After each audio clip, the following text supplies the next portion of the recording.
सांगली जिल्ह्यातील दिघंची येथील एकाकडून 55 कोटीचे 37 किलो सोने जप्त।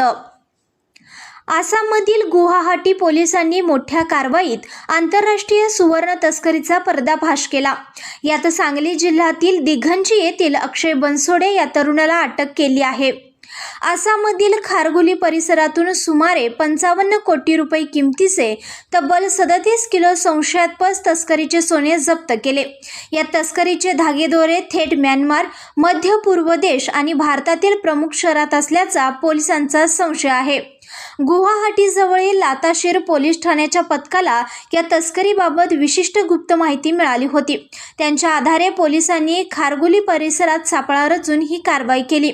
सुरुवातीला पोलिसांना मिळालेल्या माहितीतील सोन्याबाबत काहीही पुरेशी माहिती नव्हती, मात्र संशयितावर पाळत ठेवल्यानंतर पोलिसांनी त्याला ताब्यात घेतले।